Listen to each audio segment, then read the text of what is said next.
one battle after another has been controversial. It will probably win Best Picture. Why? Because of the themes. Alan and I talked about that in our initial review. Well, Bret Easton Ellis, if you are not familiar, a writer, he wrote American Psycho, among others. He has a really great podcast worth listening to. I read one of his recent books, White, so that was very good. He had something to say, and this is from Variety. Badger, if you would. Sure. I wouldn't go to the main story, but this is the crux of what he had to say. I really want this to sink in for those who have seen it or are considering seeing it. Please read this post. Yeah. It's kind of shocking to see these kind of accolades for, I'm sorry, it's not a very good movie because of its political ideology. And so it's obvious that's what they're resonating or responding to. Why it's considered a masterpiece, the greatest film of the decade, the greatest film ever made, is because it really aligns with this kind of a leftist sensibility. It will soon be a kind of musty relic of the post-Kamala Harris era. That thing everyone gathers around and pretends is so fantastic and so great when it really isn't, just to make a point.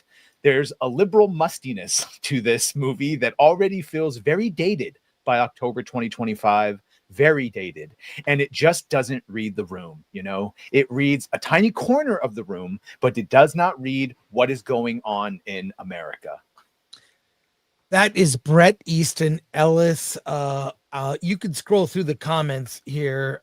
It's from Mr. Reagan, who I happen to know. Someone in Hollywood is actually awake, sensible, and brave enough to tell the truth. So Chris, he's right, by the way. This is why we get upset about like the Earth X of all the worlds. Gunn had to show the Nazi one, stuff like this. The Savant, which we know what that would have shown. It is this pollution into the public zeitgeist to project a reality that does not exist. And it just keeps happening. What do you guys think? And by yes, his books, I've read American Psycho. He is an amazing writer, and his podcast is Chef's Kiss Grades. But he actually spoke out. You know, he said something. 69. It's not like, okay, Film Threat has whatever level of voice it has.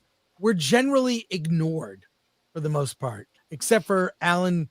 Alan's follow my pal Al on X. You'll see what I mean. But Alan is my favorite troll. But what do you guys think about what Bret had to say? I mean, it's the reason why Hollywood keeps failing in the box office, because they don't make movies that people respond to in a positive way. It's all negativity. It's all race. It's all this, that, and the third. Instead of actually giving us like entertainment, they want to preach to us. They want to, tell us, oh, this is what's going on in the world. Don't you think it's horrible? Instead of just giving us an entertaining movie that we can all sit back and enjoy. Like entertainment used to bring people together. Going to the movies used to bring people from all different walks of life together. And yeah, sometimes there was a topic that maybe, didn't necessarily, jive with a particular social or political sensibility, but you still watched it because it was a good movie and it had some good actors. Now it just seems like every day, every year, we're just getting more and more and more of this slop, and we're tired of it. So he nailed it. He absolutely nailed it, man. This is what's going on in Hollywood. They make movies for themselves in their own Hollywood bubble. They don't really resonate with the rest of us. And so nobody goes to the movies anymore. And the box office is absolutely plummeting. This is the audience is telling you.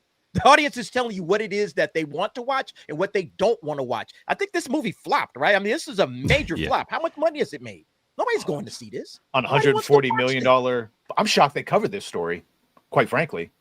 Yeah. Yeah, nobody wants to watch this crap, man. Like, I've been getting. I got an early review out on like Thursday. We have never had a video pop off. It went bonkers, pushed us over 1,000 subs. Like we've never had YouTube get behind our videos.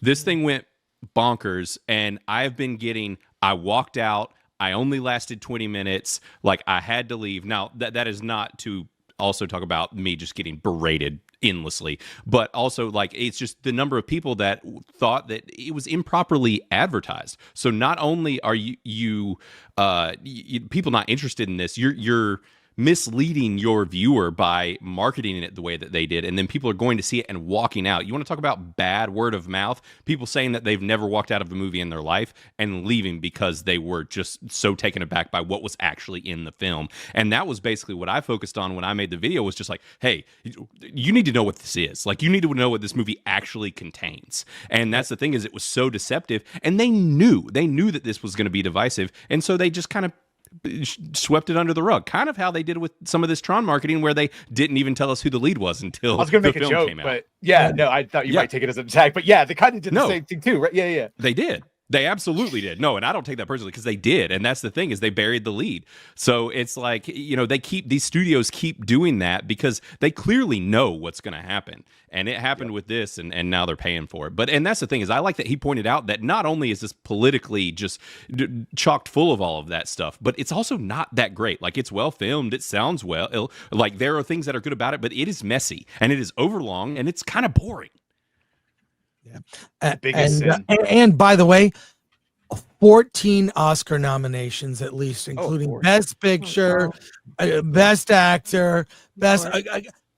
We're saying it here right now. I'm telling you, not a lot is being pushed. We're in the awards, the season where awards movies are coming out and being promoted, and this movie is in the top on all the lists. It is going to show another, in the way that Emilia Perez got a Best Actress nomination. This is going to, it's almost going to get the nominations as an FU to everyone. And we'll just completely show how disconnected people from Hollywood are with the rest of the country, or as I call it, just normal people. I used to watch the Oscars all the time. I can't watch the Oscars anymore.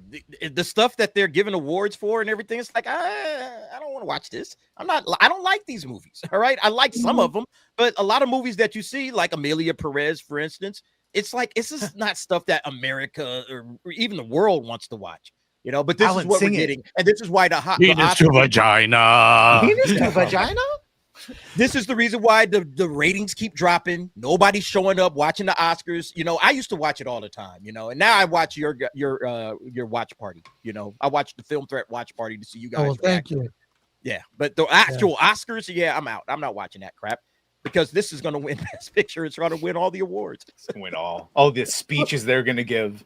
Nobody wants to be preached to. Your average American person who goes to, or your average person who goes and watches entertainment doesn't go to watch it to be preached to. They go to watch it as a form of escapism, to escape the world around them, and start and watch something else, be swept into a different universe, whatever they're going and watching. And when you're going and watching a movie and being preached at the entire time, like it feels like you have to write like a fucking book report at the very end of it. Like it's so annoying. And yes, these movies are going to be 100% dated. They already are. This movie is already dated, but it's released and it's already old. It's dated. And there's a lot of movies that can't come out of Hollywood right now that are going to be extremely dated. If not, they already are dated. It's all of the things, all of the current day issues that are being put into modern media. It just dates them. 100% dated. It doesn't last a lifetime. These aren't movies that you will remember years and years and years down the road. These aren't movies that are going to stick with you years and years down the road because it's an excellent script. No, it's not an excellent script. It's just pure propaganda, pure agenda being put into these movies by these Hollywood elites who stand, on their soapbox and preach to everybody because they think that they have the correct opinion. They think that they have the correct opinion, and it's only a matter of time before you change your thinking into what they think as well. So they think that like they need to preach to you because they have the correct opinion, and it's their job to inform you and to keep you and to change your mind and make sure that you are in lockstep with them as well. It's not going to work. Nobody wants to go and be preached to at a movie theater. It's so ridiculous. It's peak progressive propaganda.